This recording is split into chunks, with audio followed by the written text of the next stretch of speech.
Hello મિત્યા, અરે તારા વાળી હમણાં એક્ટિવા લઈને ક્યાંક બહાર નીકળ્યો? અરે આ તો પહેલા તું આપણો ઘરનો છે એટલે કીધું સમજો. આ જમાનો યાર બહુ ખરાબ છે. આ તું ઓલા રાજ્ય વાળી છે લ્યા.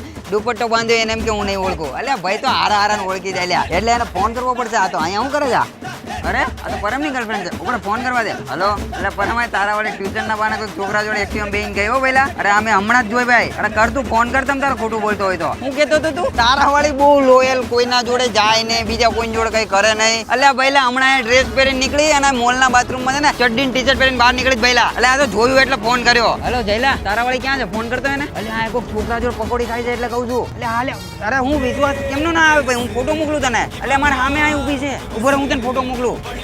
કેવું ઊભી રાખી? આજે ઓલી રવિયા વાળી એને એમ કે મારા વાળી બહુ લોયલ છે. આ જો છોકરાઓ જોડે સિગરેટ પીવે જ ભાઈલા. બને લે બધી ખબર જ હોય લે કોણ ક્યાં છે, પણ આ લોકો માને ના કરે છે લે. અરે એમાં એને લીટી વેડા ભાઈ એ તો છે તો કઈ જ નહીં યાર. એ તો હાલો ઓલા તારા વાળી એક છોકરા જોડે નાળિયેર પીવે છે ભાઈ, એ બી એક જ સ્ટ્રો માંથી હો. એટલે આ લે આવી જાઉં તને લોકેશન મોકલું એવું હોય તો. હું પહેલા છે ને એટલે જ ગર્લફ્રેન્ડ નહીં બનાવતો. મને ખબર છે આ બધી છે ને બેદી આપણા જોડે ને બેદી બીજા જોડે પહેલા આપણને એ પહેલા પોહાય જ નહીં. હું એવું નહીં કે આપણને મળતી નહીં, લોકોને એમ થાય કે મને મળતી નહીં. બાકી પહેલા હું તો લાઈન કરી દઉં, પણ આ તો કરવું નહીં પહેલા આપણે આ બધું.